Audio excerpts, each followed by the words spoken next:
Natalie Portman returns. Everything to know about Thor, Love and Thunder. So far the last original Avenger returns. Thor is the only surviving member of Earth's mightiest heroes who hasn't been seen since Avengers Endgame, but that'll change with the release of summer's Thor, Love and Thunder. Taika Waititi, who directed the beloved Thor Ragnarok in 2017, returns to helm the fourth movie for the God of Thunder, which stars Chris Hemsworth alongside some familiar faces. After defeating Thanos, Thor left with the Guardians of the Galaxy, and the first trailer, released in April, reveals that he'll still be tagging along with Peter Quill, Star-Lord, Chris Pratt, Nebula, Karen Gillan, Groot, Vin Diesel, Drax, Dave Bautista, and Mantis, Palm Clementif, when the new movie starts. A brief scene shows Thor as he was physically when Endgame left off, but not for long, as the Asgardian does some training with massive chains, which seems to help him work off his depression weight. The beer gut is traded for his six-pack abs, his dreadlocks are swapped for his flowing Fabio-like mane, and all that's left of his overgrown beard is a reasonable amount of facial hair.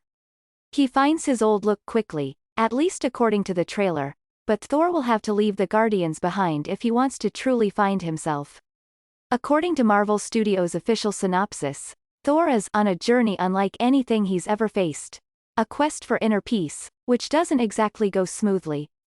Though he claims he has retired from being a hero, following in the steps of his fellow Avenger Steve Rogers, Captain America, Chris Evans, Thor's plans to retire are dashed by the arrival of a new villain. His retirement is interrupted by a galactic killer known as Gore the God Butcher, Christian Bale, who seeks the extinction of the gods, the official description continues. To combat the threat, Thor enlists the help of King Valkyrie, Tessa Thompson, Korg, Waititi, and ex-girlfriend Jane Foster, Natalie Portman, who, to Thor's surprise, inexplicably wields his magical hammer, Mjolnir, as the mighty Thor. While Valkyrie and Korg were introduced in Ragnarok, Jane hasn't been seen since 2013's Thor, The Dark World. Her return was one of the biggest surprises from San Diego Comic-Con 2019. They came to me with the idea and said, "We have this idea for you that was a storyline in some of the comics where Jane becomes Lady Thor," and I was like, this is very exciting. Portman told Entertainment Tonight in September 2021. Scroll down to find out everything we know so far about Thor, Love and Thunder. Does Thor, Love and Thunder have a release date? The fourth Thor flick will debut in theaters on Friday, July 8th. Expect some early preview showings on Thursday, July 7th.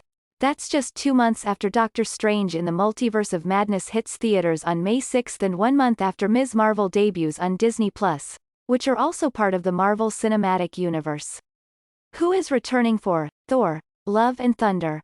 In addition to Hemsworth, Portman, Thompson and Waititi, there will be quite a few Guardians of the Galaxy stars sharing the screen, including Pratt, Gillan, Bautista and Clementif. Jamie Alexander will return as Lady Sif, and Matt Damon and Luke Hemsworth will reprise their cameo roles as actors playing Loki and Thor, respectively, in an Asgardian theatrical group.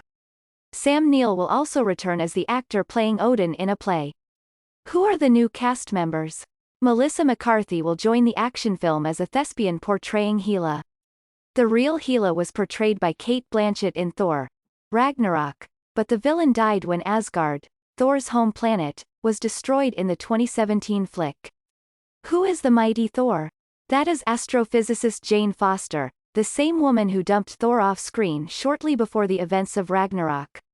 The Love and Thunder trailer shows her wielding a reconstructed Mjolnir, Thor's magical hammer, which was previously destroyed by Thanos. It isn't clear how Jane became the mighty Thor, but it's worth noting that the comics first showed Jane taking over the mantle in a What If spin-off, a story set in a different universe. Doctor Strange in the Multiverse of Madness is expected to take inspiration from the What If comics and have wide-ranging effects on the entire MCU.